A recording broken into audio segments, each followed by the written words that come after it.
साथियों, नुपुर शर्मा का नाम इन दिनों सुर्खियों में बना हुआ है। नुपुर शर्मा ने जब से पैगंबर पर विवादित टिप्पणी की है, तब से हर कोई यह जानना चाहता है कि कौन है नुपुर शर्मा, जिन्हें पुलिस की ओर से सुरक्षा मुहैया कराई गई और क्यों। नमस्कार साथियों, मैं आपका दोस्त प्रहलाद और आज हम इस वीडियो में नुपुर शर्मा की बायोग्राफी जानेंगे और साथ ही हम यह भी जानेंगे कि उन्होंने कौन सी विवादित टिप्पणी की है जिससे लोगों के अंदर उनके प्रति काफ़ी नाराज़गी देखी जा रही है। दोस्तों, दरअसल नुपुर शर्मा तब से चर्चा में आई जब से उन्होंने पैगंबर मोहम्मद को लेकर विवादित टिप्पणी की है। इस मुद्दे की आग की लपटें सिर्फ भारत में ही नहीं देखने को मिली, बल्कि कई इस्लामिक देशों में भी देखने को मिल रही है, जिसके बाद नुपुर शर्मा के इस बयान के कारण कई देशों ने भारत से कहा कि आप माफ़ी मांगें। इसके अलावा नुपुर पर कार्रवाई की भी मांग की गई, जिसके बाद बीजेपी ने उन्हें सस्पेंड कर दिया है। क्या था नुपुर शर्मा का वो विवादित टिप्पणी, थोड़ा वो वीडियो देखते हैं। अमीर जुमई को नमाज पढ़नी है, ये कोई तरीका हुआ? और मैं बता दूं, तुम तो मत करो, तुम्हें उद्योगपति नजर आ रहे हैं, टोटी चोर। तुम क्या जानो उद्योग को? तुम यहाँ पे बड़ी बड़ी बात कर रहे हो, मेरे एक सवाल का जवाब नहीं दिया टोटी चोर की पार्टी ने। अपने घर के बच्चों की शादी अहमदिया में करोगे क्या? जवाब दो।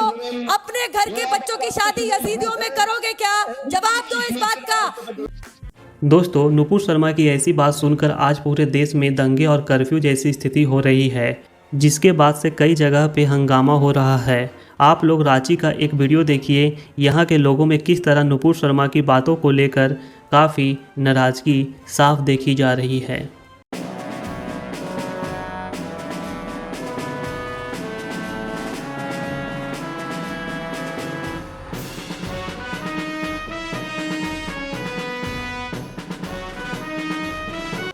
नुपुर शर्मा ने पैगंबर को लेकर जो बातें कही हैं, क्या वो सही है या नहीं, आप हमें कमेंट के ज़रिए बताएं। अब वीडियो में आगे बढ़ते हैं। बहुत से ऐसे भी लोग हैं जो यह जानना चाहते हैं कि नुपुर शर्मा कौन है। तो दोस्तों, आपको बता दें कि नुपुर शर्मा का जन्म साल 1985 में 23 अप्रैल को दिल्ली में हुआ। इनके पिता का नाम डॉक्टर विनय शर्मा है। नुपुर पेशे से एक वकील है। नुपुर शर्मा 5 जून को सस्पेंड होने से पहले तक भारतीय जनता पार्टी की आधिकारिक प्रवक्ता भी रह चुकी है। नुपुर ने दिल्ली यूनिवर्सिटी यानी डीयू के हिंदू कॉलेज से इकोनॉमिक्स में ग्रेजुएशन की और साथ ही डीयू से एलएलबी करने के बाद नुपुर ने लंदन स्कूल ऑफ इकोनॉमिक्स में दाखिला ले ली, जहां से उन्होंने एलएलएम की degree London school of economics से हासिल की। भारत लौटने के बाद वो एक पेशेवर वकील बनी। आपको बता दें कि नुपुर शर्मा बचपन से ही पढ़ाई में काफ़ी तेज़ थी और पढ़ाई करने के दरमियान ही उनका इंटरेस्ट राजनीति में भी लगने लगा। इसलिए नुपुर शर्मा कॉलेज के टाइम से ही राजनीतिक बातें करने लगी थी।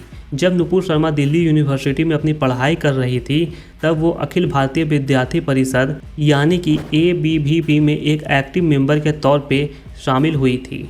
आपको बता दें कि ABVP भाजपा पार्टी को ही सपोर्ट करने वाला एक छात्र संगठन है। नुपुर शर्मा भी कॉलेज के दरमियान ही अखिल भारतीय विद्यार्थी परिषद के साथ जुड़ गई थी। इस तरह नुपुर शर्मा का स्वाभाविक तौर पर उनका रुझान शुरुआत में ही भारतीय जनता पार्टी की तरफ हो गया था और इस प्रकार से नुपुर शर्मा ने भारतीय जनता पार्टी को ज्वाइन कर लिया, जिसके पश्चात इन्हें भारतीय जनता पार्टी में कई महत्वपूर्ण पद प्राप्त हुए थे।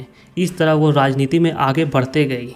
आपको यह भी जानना चाहिए कि राजनीति में अपने करियर की स्टार्टिंग करने वाली Nupur Sharma teach for India की यूथ एम्बेसडर भी रह चुकी है। इसके अलावा नुपुर शर्मा भारतीय जनता युवा मोर्चा की यूथ विंग की राष्ट्रीय कार्यकारी कमेटी की मेंबर भी रह चुकी है और साथ ही नुपुर शर्मा को भारतीय जनता पार्टी के द्वारा वर्किंग कमेटी में मीडिया इंचार्ज का युवा मेंबर भी बनाया गया था। इसके अलावा भाजपा की तरफ से उन्हें राज्य कार्यकारी कमेटी भाजपा का मेंबर भी बनाया गया।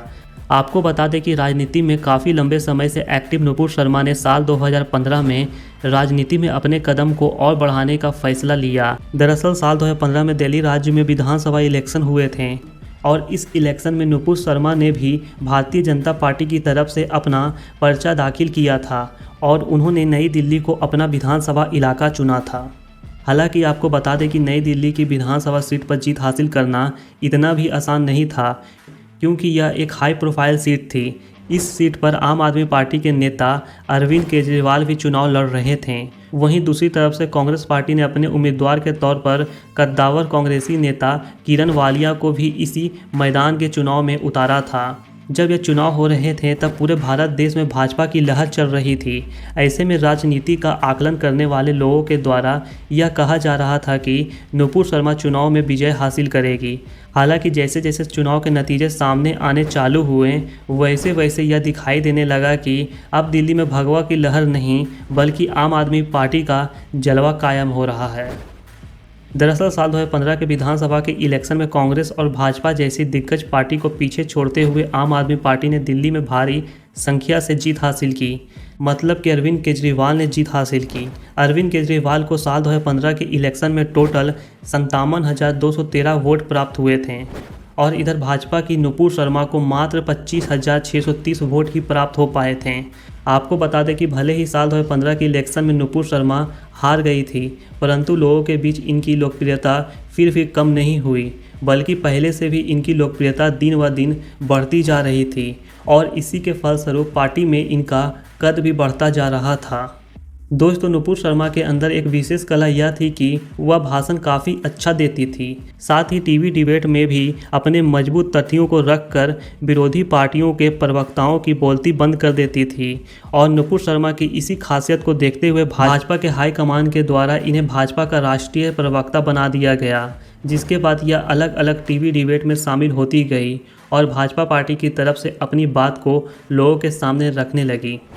आपको बता दें कि वैसे तो नुपुर शर्मा काफ़ी लंबे समय से राजनीति में सक्रिय है और इतने समय से उन्होंने अपनी काफ़ी पहचान भी बना ली है, परंतु जितनी प्रसिद्धि इन्हें पिछले 10 दिनों में मिल रही है उतनी प्रसिद्धि इन्हें कभी नहीं मिली है। नुपुर शर्मा के चर्चे अब भारत के हर राज्य में हो रहे हैं। इसके अलावा 56 इस्लामिक कंट्री में भी नुपुर शर्मा का नाम लिया जा रहा है। यहाँ तक कि नीदरलैंड के सांसद भी नुपुर शर्मा के बारे में जानने लगे हैं। जैसा कि हम लोग जानते हैं कि एक न्यूज़ चैनल पर भाजपा प्रवक्ता नुपुर शर्मा भाजपा की तरफ से ज्ञानवापी मामले का पक्ष रख रही थी और सामने मुस्लिम स्कॉलर भी अपना पक्ष रख रहे थे। इसी टीवी डिबेट के दरमियान मुस्लिम स्कॉलर के द्वारा बार बार शिवलिंग को फुआरा बताया जा रहा था। साथ ही उन्होंने यह भी कहा कि वाराणसी की कई सड़कों पर बहुत सारे फुवारे मौजूद हैं, उनकी भी पूजा हिंदुओं को करनी चाहिए।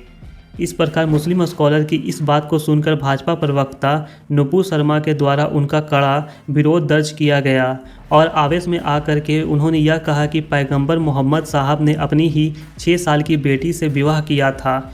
बस यही बयान विवाद का कारण बन गया। उसके बाद क्या था, अरब, बहरीन, कतर, तुर्की जैसे देशों में नुपुर शर्मा के इस बयान पर काफ़ी विरोध हुआ, जिसके फलस्वरूप भाजपा ने नुपुर शर्मा को पार्टी से 6 साल के लिए बाहर निकाल दिया और वहीं उनके साथ एक अन्य प्रवक्ता नवीन जिंदल को भी पार्टी से बाहर का रास्ता दिखाया गया।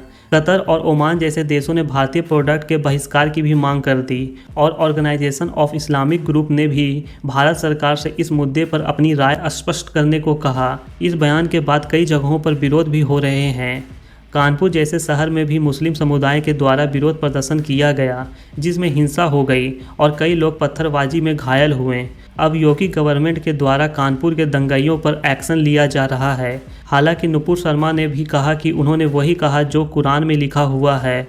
नुपुर ने अपने बयान के लिए माफ़ी मांग ली है, परंतु फिर भी उन्हें लगातार कट्टरपंथियों के द्वारा जान से मारने की धमकी दी जा रही है। दोस्तों, इस वीडियो में आज के लिए इतना ही। अब मिलते हैं अगले वीडियो में एक और नई स्टोरी के साथ। एक बात और दोस्तों, अगर आप हमारे चैनल पर नए हैं तो चैनल को सब्सक्राइब कर दें और ऐसे ही मज़ेदार वीडियोज़ को देखने के लिए वीडियो को लाइक शेयर करना भी नहीं भूलें। धन्यवाद।